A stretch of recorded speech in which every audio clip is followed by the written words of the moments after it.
വളരെയധികം VVIP duty ചെയ്തിട്ടുള്ള എനിക്ക് അച്ചടക്കം വളരെ പ്രധാനപ്പെട്ട കാര്യമാണ്. പ്രധാനമന്ത്രി വേദിയിലേക്ക് വരുമ്പോൾ എനിക്ക് നൽകപ്പെട്ടിട്ടുള്ള സ്ഥാനത്ത് ഇരിക്കുക, അവിടെ തന്നെ നിലയുറപ്പിക്കുക എന്നതാണ് പാർട്ടി പ്രവർത്തക എന്ന നിലയിൽ ഞാൻ ചെയ്യേണ്ടതെന്നാണ് ധരിച്ചിരുന്നത്. അങ്ങോട്ടേക്ക് ക്ഷണിച്ചാലല്ലാതെ പോകരുത് എന്നുള്ള ഒരു പരിശീലനം എനിക്ക് ലഭിച്ചിരുന്നത് കൊണ്ടായിരിക്കാം ഞാൻ എൻ്റെ സ്ഥാനത്ത് മാത്രം ഇരിക്കുകയാണ് ചെയ്തത്.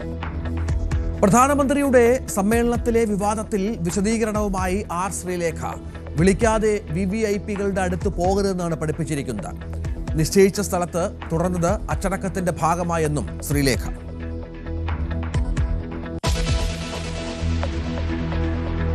ദീപകിന്റെ ആത്മഹത്യയിൽ ഷിംജിതയുടെ ജാമ്യാപേക്ഷ ഇന്ന് പരിഗണിക്കും.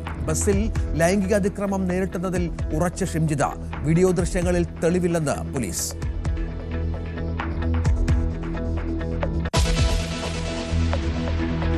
വിഴിഞ്ഞം പദ്ധതിയുടെ രണ്ടാം ഘട്ടത്തിന് ഇന്ന് തുടക്കം. വൈകിട്ട് 4 മണിക്ക് മുഖ്യമന്ത്രിയും കേന്ദ്ര ഷിപ്പിംഗ് മന്ത്രിയും പങ്കെടുക്കും. നടപ്പിലാക്കുന്നത് 10,000 കോടി രൂപയുടെ നിർമ്മാണ പ്രവർത്തനങ്ങൾ.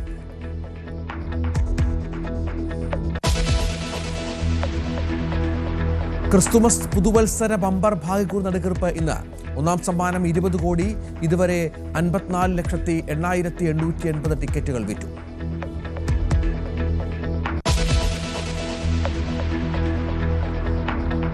രാഹുൽ മാങ്കൂട്ടത്തിന് ഇന്ന് നിർണായകം. ജാമ്യ ഹർജി പത്തനംതിട്ട സെഷൻസ് കോടതി പരിഗണിക്കും.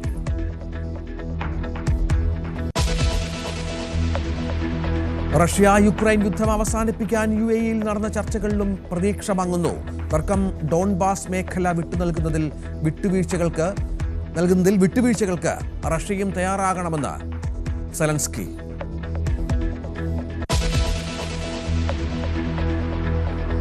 ബംഗ്ലാദേശിലെ മുഹമ്മദ് യൂനുസ് ഭരണത്തിനെതിരെ ആഞ്ഞടിച്ച് ഷെയ്ഖ് ഹസീന.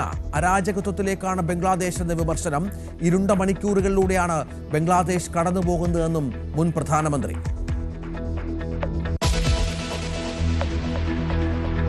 T20-യിൽ ഇന്ത്യക്ക് 2ാം ജയം. ന്യൂസിലൻഡിനെതിരെ 7 വിക്കറ്റ് ജയം. സൂര്യകുമാറും ഇഷാൻ കിഷനും തിളങ്ങി.